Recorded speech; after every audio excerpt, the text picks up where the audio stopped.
దేశవ్యాప్తంగా యుద్ధ ఘటికలు మోగుతున్నాయి. సిచ్యువేషన్ ఎలా ఉంటుందో అర్థం కాని పరిస్థితి.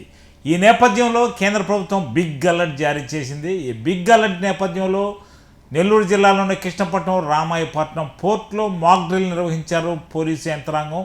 అటు రెవెన్యూ యంత్రాంగం, అటు పోర్టు యంత్రాంగం కలిపి పోర్టు సెక్యూరిటీ ఎలా ఉంది, ఏ పోర్టులో ఎలాంటి సెక్యూరిటీ తీసుకుంటున్నారు, ఒకవేళ వైమానిక దళం దాడి జరిగితే ఎలా ఉండబోతుంది, క్షిపణుల దాడి చేస్తే ఎలాంటి చర్యలు తీసుకోవాలి, ఎలా ప్రజలను ప్రాణాల నుంచి రక్షించుకోవాలి, ఎవరెవరు ప్రాణాలు ఎలా రక్షింపబడాలో అన్న అంశాలపై సుదీర్ఘంగా మాక్ డ్రిల్ నిర్వహించారు. కృష్ణపట్నం, రామాయపట్నం పోర్టులో పోలీసులు, పోర్టు సెక్యూరిటీ అధికారులు ఈ కార్యక్రమంలో పాల్గొన్నారు.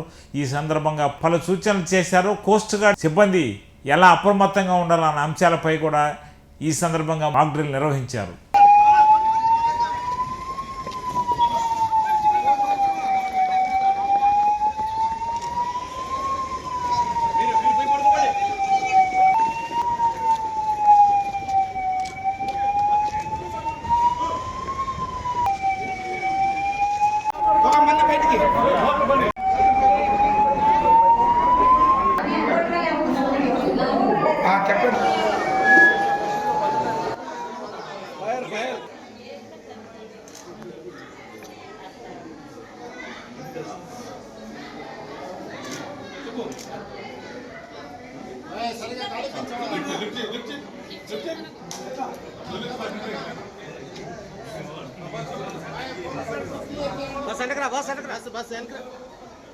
వచ్చేసి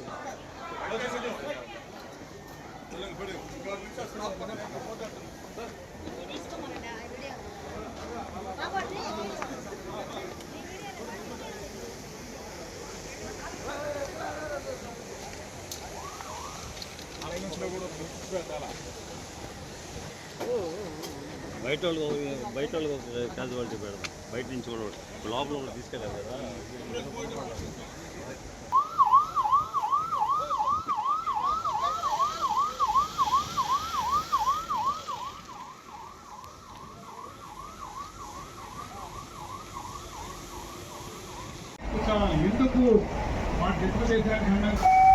లోపలెళ్ళి బెంచ్ కింద ఒకేసారి లాంగ్గా ఎక్కువ సేపు వస్తుంది, అలాగే కొద్దిసేపు వస్తుంది. ఈ సైరన్ వచ్చినంత సేపు నువ్వు ఎక్కడున్నావు ఫస్ట్ నీ ప్లేస్ గుర్తించుకో. నువ్వు పొలంలో ఉన్నావు అనుకో, ఓపెన్ గ్రౌండ్లో ఉన్నావు అనుకో, చుట్టూతో ఏ బిల్డింగ్లు లేవు. దానికి ఏం చేస్తారు, కాలువలు లాగుంటాయి కదా, పంట కాలువలో గుంతలు ఎక్కడో చోట దాని లోపలికి వెళ్ళిపోవాలి, కూర్చోవాలి. లోపలికి తలకాయ లోపల పెట్టేసి పండుకోవడానికి అవకాశం ఉంటే పండుకోవాలి. ఏంటి పండుకోవడానికి అవకాశం లేకపోతే ముడుక్కొని కిందకి కూర్చోవాలి. ఎందుకు? వాడు శత్రు దేశానికి సంబంధించిన వాడు మిసైల్ కానీ బాంబు కానీ వేస్తే అది మన మీద పడినా, లేదా నేల మీద పడినా, బిల్డింగ్ మీద పడినా, ఈ తుంటల్లాగా ముక్కలు ముక్కలై పీసులై రాళ్ళు బాంబులు అన్నీ వస్తాయి. అవి వచ్చి మనకు నిలబడి ఉన్నా, కూర్చున్నా మన మీదకి వచ్చి తగులుతాయి, ప్రమాదం అవుతుంది. కాబట్టి పండుకోవాలి. కాబట్టి మీరు బిల్డింగ్ దగ్గరలో ఉంటే బిల్డింగ్ లోపలికి వెళ్ళి ఇలా బల్ల కింద కూర్చోవాలి. అది వాళ్ళు చెప్పేది. అర్థమైంది కదా? ఇదిగో ఇక్కడ అదే పొలం ఉంది, ఆ కాలువలో పడుకున్నాడు ఈ విధంగా. ఏంటి అంటే ఏది దొరికితే అది మన పైనుంచి పోవాలి, కానీ ఏంటి అది నేల మీద కూర్చోకూడదు, నేల మీద నిలబడకూడదు. బారికి పడుకోవాలి గుంటలాగా. ఎక్కడ గుంట దొరికితే గుంటలో దూరాలి పొలంలో. అదే మనం బిల్డింగ్ దగ్గరలో ఉన్నాం అనుకో, బిల్డింగ్ లోపల పోయి ఏ బల్ల కిందో ఏంటి ఏదో మంచం కిందో ఎక్కడో చోట దానుకోవాలి. ఎందుకు? ఏదైనా పైనుంచి పడినా కూడా మనకి దెబ్బ తాగకుండా ఉండేదానికోసం.